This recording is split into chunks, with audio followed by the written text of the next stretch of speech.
또 빨리 해 마.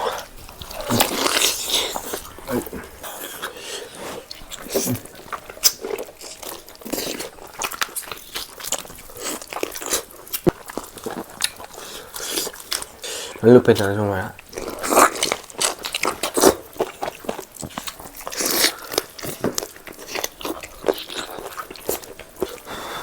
쌀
굶지마 맘씨마 그냥 불러지마 지금 맛봄 통으려 거 맛봄 통지 실례지 뭐 도르디야 맘 실례 거 또 맘은 그러면 실례 또 하면 맘 시디 지금 맛봄 실례 좀 불러 거또 맘 punishment 야 하버디 punishment 여기서 또 坑들에 봐 나게 또 버들이 뒤샹게 잡히는 거 또 맘은 녹는거 레그니 맘 하비 아쿠니 또 뭔가 하이다도 하비라 뭐 거기도 punishment 또 저렇게 거또 extra cái lẽ chạm này đấy, rồi sẽ lấy cô yên chỉ yên như kia gì âm mà khai này mà rồi chạm mà nó ôn lên một tuần tàu này, rồi anh này khá thằng hiền lên mà rồi sẽ to cả, đã ôn lên mà khơi kỳ wet ôn lên được rồi đó, đâu ấy, rồi cột nó sẽ to mắm, quá trời mắm này, giảm ngon lên rồi, hậu sản to sẽ to, mắm nó khơi những cái video chỉ bảo hành bờ yên bữa những chuyện nữa, like share subscribe to video đừng mắm bell icon này video mắm sao bằng tôi sẽ 3, 2, 1 go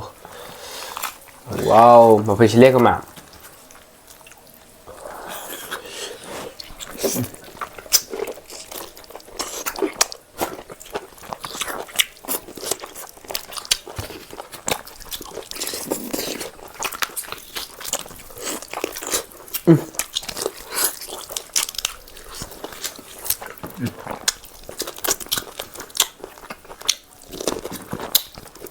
này là business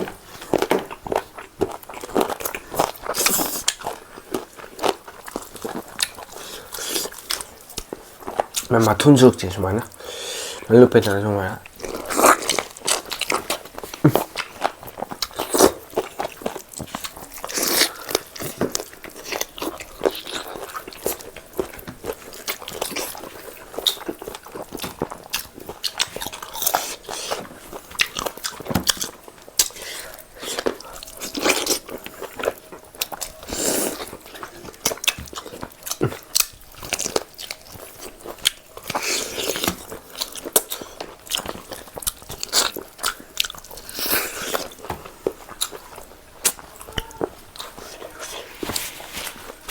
không ai từng nào mà hao gì vậy tập bài em nào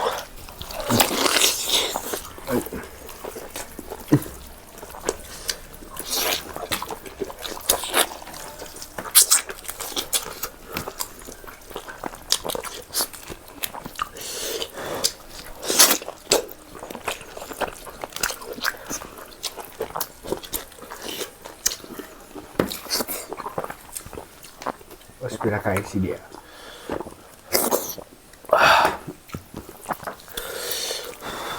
Sai.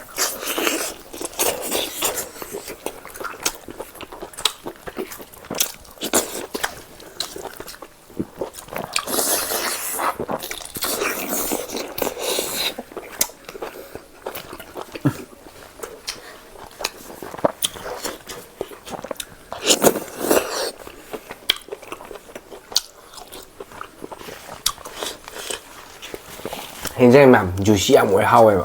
시 사제.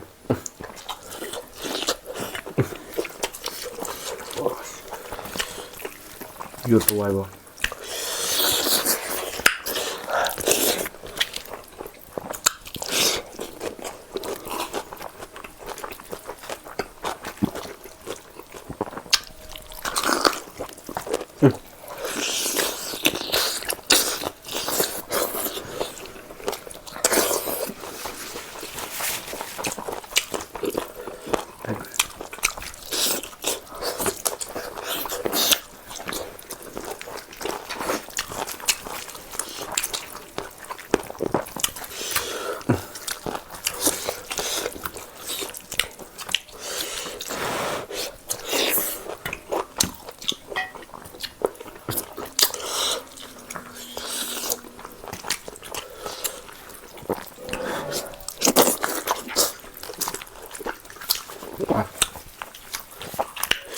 Wow, hậu ấy.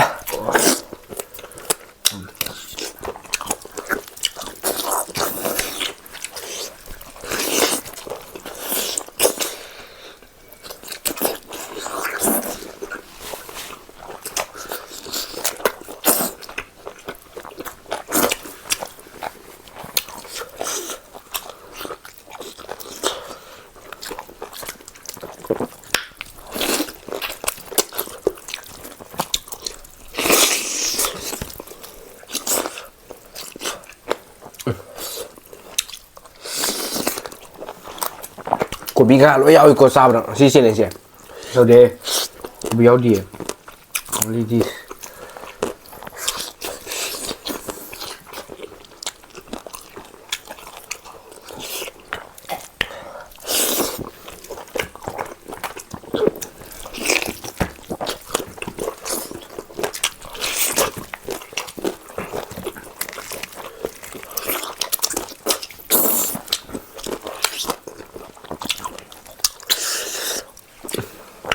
Đấy.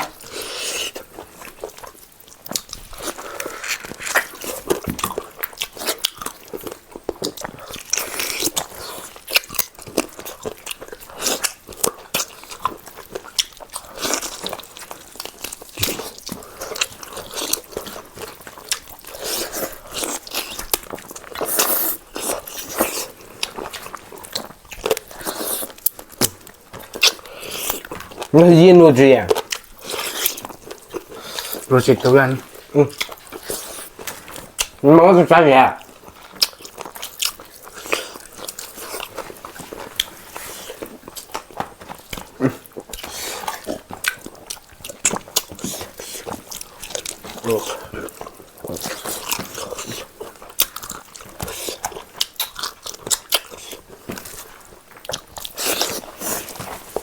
Oh shit.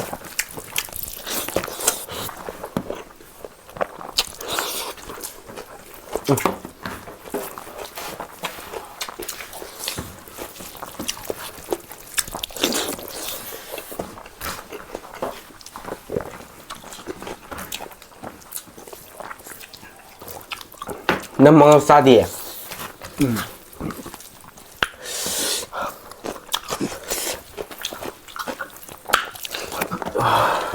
Oh, shit thôi chứ đấy.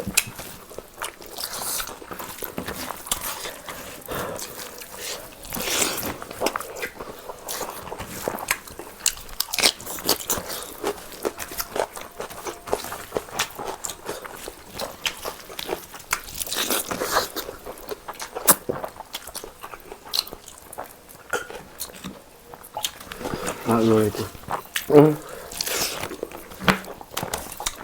Chị cho con này chị.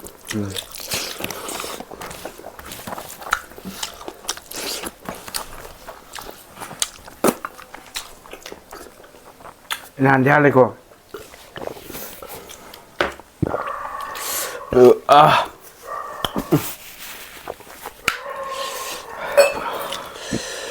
Xí đấy. Em ăn. Chị khuyên cha bị lôi lôi này quả đó. Ham đến nào đấy đó. Mà tung khơi lên miệng vào độ. Lên đi. Chị chết đâu nào nhỉ? Khuyên audience sao sao. Hey. Sao rồi? Thế mà audience có cái chết đâu là nên từ cái gì hành này cái năng để cho độ. Cô hỏi câu. Tức là. Cô nào mai gì chưa? sẽ khối tao nó sẽ lùi gì mai vậy nhưng mà năng si chỉ cả 예 나도 저 지디. 그래 năng si 지금 who is the winner 형제. 니 잘 때문에. 아무리 하니까 si 작은 놈 야 싸는데 시정님 năng si lẹ quá năng si mà 싸움에 tôi 다 몰아야 될까 제 강대. si lẹ mà 나도 저 mà chuyện hai can sao này 나도 nó hay như là sao gì gì 비디오는 작긴 mà chuyện hai can sao này 여기까지 너의 강대.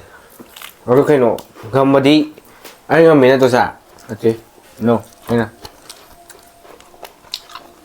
ông đi cầm mình thằng nào nữa này 강대로. không không chính là khăn phục không khỏe đúng rồi adu là cái này ok rồi ừ không quá ừ dạ truy tu ở đây em chỉ lên xe cái nào với cái nào làm như không đẹp mà tôi anh nghĩ đi chúng em nó sai quá đâu cái nào cái đi xí lệ ra ê xí sai là rồi xí lệ mà tôi chỉ mong cái một cái nào đấy ok tôi xe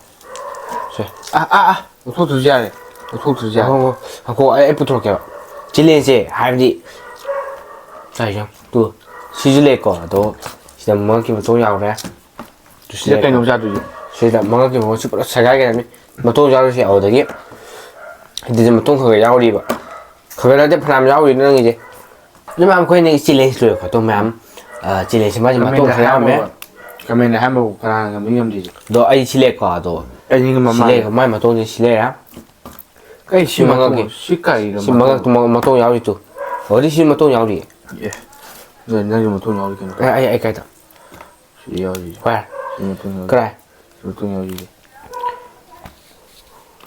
돈 나오게. nhưng mà cái nào mà mình cái nào làm được không để tôi mà cái mình lại bây giờ mà tôi mà ăn ăn một tô ăn ăn một tô ai ở chỗ mà nó phải đó chỉ 이거 lên xem ăn phải punishment 이 레이트라고 하버디. 어제 듀션 그 잡고. 이거는 벌써 따라. bị cái